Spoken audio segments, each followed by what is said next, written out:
बिस्मिल्लाहिर्रहमानिर्रहीम, अस्सलाम वालेकुम। कैसे हैं आप सब? उम्मीद करती हूँ कि आप सब खैरियत से होंगे। आज आप लोगों के साथ शेयर करने जा रही हूँ ईद स्पेशल रबड़ी ज़ाफ़रानी शीर खुरमे की रेसिपी, जो कि बहुत ही लाजवाब बनता है। अगर आप चाहते हैं कुछ मज़ेदार सा मीठा तैयार करना तो मेरी इस रेसिपी को आप लोग ज़रूर ट्राई कीजिएगा। वीडियो अच्छी लगी तो इसको थम्स अप देना मत भूलिएगा। तो चलिए बनाना स्टार्ट करते हैं इस मज़ेदार सी शीर खुरमे की रेसिपी को। शीर खुरमा बनाने के लिए सबसे पहले तो एक खुला पॉट ले लेंगे, जिसमें हम डालेंगे 2 लीटर दूध। अब 2 लीटर दूध को मैंने बॉईल कर लिया। बॉईल करने के बाद इसको हल्की आंच पे पकने के लिए छोड़ दिया है, ताकि इसके अंदर मलाई जमा होती रहे और एक रबड़ी वाला टेक्सचर आ सके। तो बिल्कुल हल्की आंच पे हम इसको पकने के लिए छोड़ देंगे। तो जैसे जैसे गाढ़ा होता जाएगा वैसे वैसे ही इसके अंदर मलाई जमा होती जाएगी और रबड़ी जैसा टेक्सचर आ जाएगा। तो देखें, इस मलाई को हम साइड में करते जाएंगे। अब साथ ही इसके अंदर हम डाल देंगे सैफ़रॉन मिल्क। तो मैंने थोड़े से सैफ़रॉन के थ्रेड्स ले लिए थे, गर्म दूध के अंदर उसको मैंने भिगो दिया था। ये मैंने डाल दिए हैं इसके अंदर और इसको डाल के अच्छी तरीके से मिक्स कर लेंगे और इसको हल्की आंच पे मज़ीद पकने देंगे गाढ़ा हो जाने तक। अब जब तक ये गाढ़ा होता है नेक्स्ट स्टेप कर लेते हैं। नेक्स्ट स्टेप में मैंने यहाँ पे खुला सा पैन ले लिया है, जिसके अंदर 3/4 कप चीनी डालेंगे और उसको कैरमलाइज़ होने के लिए छोड़ देंगे हल्की आंच पे।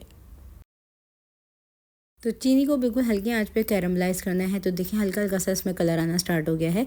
तो फ्लेम को आपने बिल्कुल भी बढ़ाना नहीं है, बहुत ही हल्की आंच पे आपने इसको कैरमलाइज़ करना है। जब चीनी कैरमलाइज़ हो जाए तो इसको ऐसे मिक्स कर लेंगे और चूल्हे की आंच को बंद कर देंगे। अब आ जाते हैं नेक्स्ट स्टेप की तरफ। तो देखिए, मैंने दूध को बिल्कुल हल्की आंच पे पकने के लिए छोड़ दिया है। इसमें मोटी मोटी सी मलाई आना स्टार्ट हो गई है, तो इसको हम साइड में कर देते हैं इस तरीके से। अब इस रबड़ी वाले दूध के अंदर हम डाल देंगे कैरमलाइज़ हुई हुई चीनी। ये मैं डाल रही हूँ इसके अंदर और इसको डाल देने के बाद अच्छी तरीके से मिक्स कर लेंगे और इसको मज़ीद हल्की आंच पे पकने के लिए छोड़ देंगे हम। अब साथ ही इसमें हरी इलायची का पाउडर मैंने शामिल किया है, तकरीबन हाफ़ टी स्पून। इसको भी डाल के मिक्स कर लेंगे हम।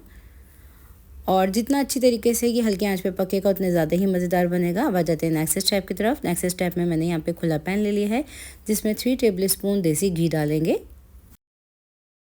तो ये घी मैंने डाल दिया है। अब घी को मेल्ट कर लेंगे और अब हम डालेंगे इसके अंदर सेवइयाँ। तो एक पैकेट के अंदर 300 ग्राम सेवइयाँ होती हैं, मैंने आधा पैकेट का इस्तेमाल किया है। अब इसमें उबले हुए छिले हुए कटे हुए बादाम शामिल कर देंगे 1/4 कप। थोड़ी सी मैंने इसमें किशमिश डाली हैं और साथ ही इसके अंदर डाल देंगे हम काजू।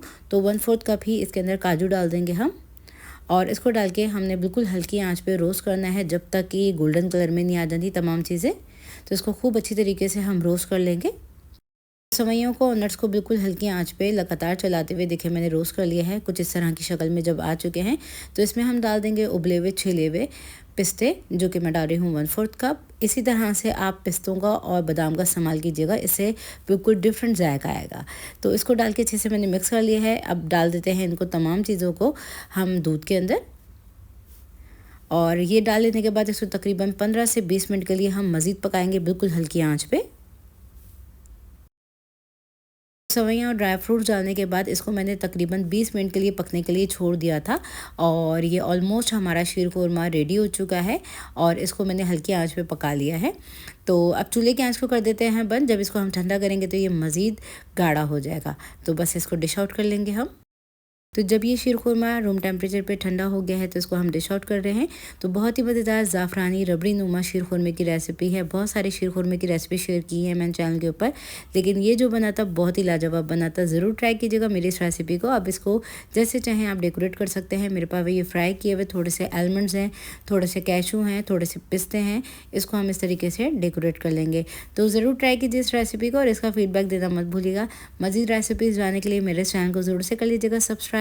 तो मेरी और मेरी फैमिली की तरफ से आप लोगों को ईद मुबारक। नेक्स्ट रेसिपी वीडियो तक के लिए टेक केयर। अल्लाह हाफ़िज़।